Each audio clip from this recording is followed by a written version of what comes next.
Software ఉద్యోగి విజయారెడ్డి సంబంధించిన కేసులో ఇప్పుడు సంచలనంగా మారింది. తన ఇద్దరు పిల్లలతో కలిసి చెర్లపల్లి అండ్ గట్కేసర్ ఈ స్టేషన్ల మధ్యలో ట్రాక్ల పైన ఒక గూడ్స్ ట్రైన్కి ఎదురుగా వెళ్ళి ఇప్పుడు బలమరణానికి పాల్పడిన సంఘటన హాట్ టాపిక్గా మారింది. అయితే విజయారెడ్డి కేసు మిస్టరీ ఇంకా మిస్టరీగానే ఉండిపోయింది. ఇంకా పోలీసులు ఏం తేల్చడం లేదు.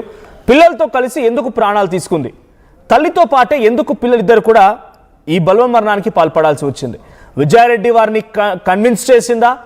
లేదు. విజయారెడ్డి వాళ్ళకి తెలియకుండా అక్కడికి తీసుకెళ్లి ట్రైన్కి అడ్డుగా నిలబడి బలవన్మరణానికి పాల్పడిందా?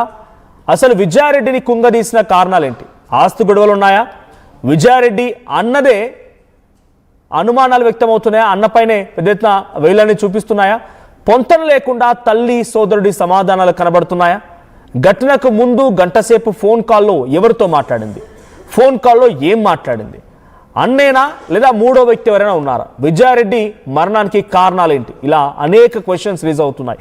ఒకటి కాదు, రెండు కాదు. అసలు ఆ రోజు 30 జనవరి 2026 రోజున సాయంత్రం 6 గంటలకి ఇంట్లో నుండి బయటికి వెళ్ళిందని తల్లి చెప్తోంది. కానీ అదే ఇంట్లో రెంటున్న వాళ్ళు మాత్రం 3 గంటలకల్లా బయటికి వెళ్ళింది. 4:30 గంటలకి పటాన్చెరులోని తన బిడ్డ దగ్గరికి చేరుకుంది. ఆ తర్వాత అక్కడ బిడ్డను రిసీవ్ చేసుకుంది చైతన్యారెడ్డి. ఆ తర్వాత కుమారుడి దగ్గరికి వెళ్ళింది గట్కేసర్లో అన్నోజిగూడ దగ్గర. సో అక్కడ కుమారుడిని రిసీవ్ చేసుకుంది.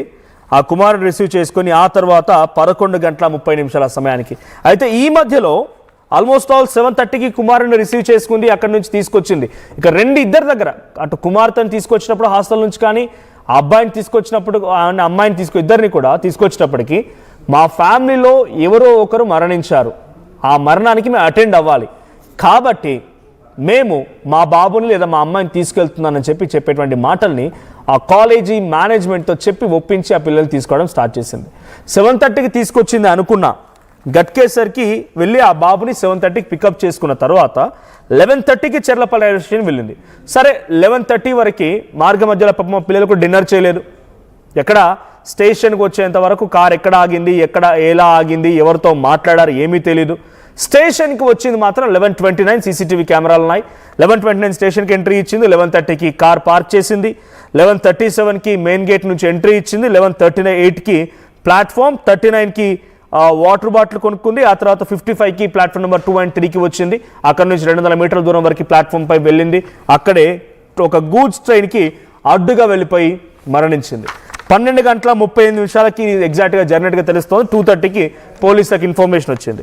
సో మనతో పాటుగా డాక్టర్ భార్గవ్ గారు, ప్రముఖ సైకియాట్రిస్ట్, అసలు ఆయన అడిగి తెలుసుకుందాం ఎందుకు సహజంగా ఇటువంటివి జరుగుతాయనేది. భార్గవ్ గారు, గుడ్ ఈవినింగ్ అండి. Hello sir, good evening. చెప్పండి. సో హోప్ మీరు చూసే ఉంటారు ఈ న్యూస్ అంతా కూడా, విజయారెడ్డి విషయంలో ఏం జరిగింది ఏంటి అనేది. Hope you understand, right? అవునండి. జనరల్గా సో విజయారెడ్డి తన ఫ్యామిలీతో చాలా బాగానే ఉంది, ఎటువంటి ఇబ్బందులు లేవు. తనదో కంపెనీలో, ఒక ప్రముఖ సాఫ్ట్వేర్ కంపెనీలో టీమ్ లీడర్గా పనిచేస్తోంది. భర్త దుబాయ్లో ఉంటాడు, ఫుల్ సెటిల్డ్ అట్ ఆల్. తనకు ఫైనాన్షియల్ ఇష్యూస్ ఏమి లేవు. ఫ్యామిలీ పరంగా ఏం ఇష్యూస్ ఉన్నాయో కూడా ఇప్పుడు బయటికి తెలియదు. కానీ తను తన పిల్లలతో పాటుగా ఈ రకంగా బలవన్మరణానికి పాల్పడాలనుకుంది.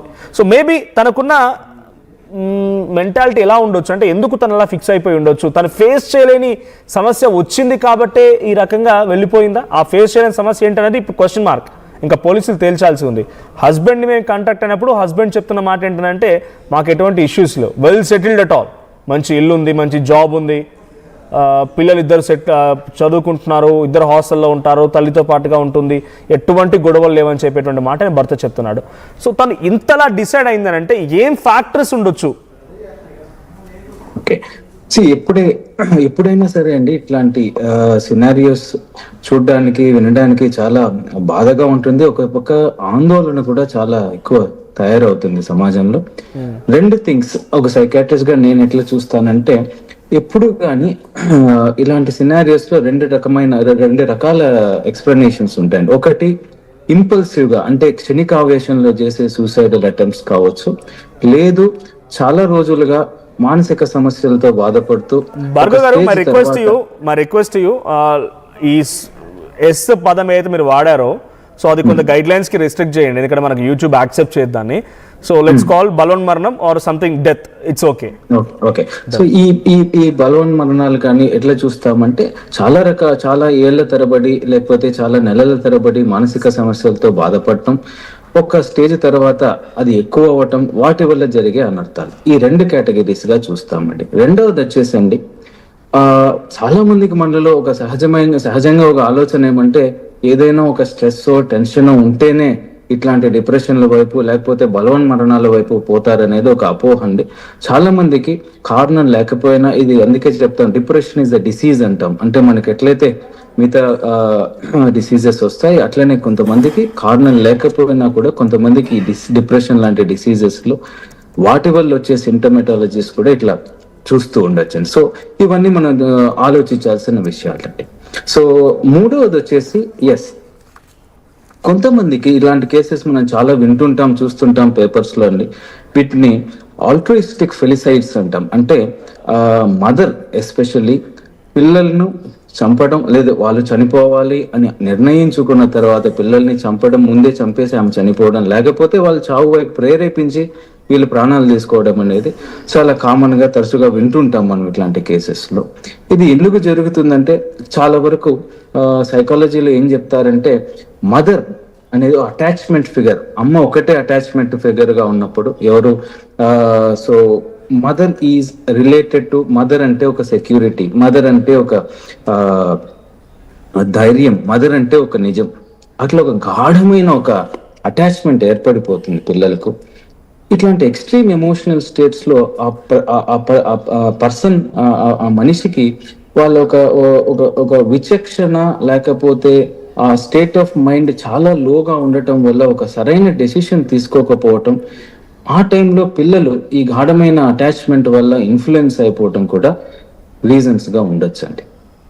చాలా వరకు మేము ఏం చెప్తాం అంటే, it might not be act of cruelty, it might be act of protection అంటారు. అంటే కర్కశంగా చేసేది కాదు, నేను లేకపోతే నా పిల్లలు ఏమైపోతారో, నేను లేకపోతే వాళ్ళు ఇంకా ఎక్కువ సఫర్ అవుతారేమో అన్న ఒక బాధతో భయంతో చేసేదిగా చూడొచ్చు దీన్ని. In general first we talk about Vijaya Reddy గారు ఒకవేళ తీసుకుంటే, she had very good family. భర్త చెప్తున్న ప్రకారంగా, సురేందర్ రెడ్డి గారు చెప్తున్న ప్రకారంగా she had very good family, financially well settled, she is also educated, పిల్లలిద్దరు కూడా బాగా చదువుకుంటున్నారు, అంతవరకు బాగానే ఉంది.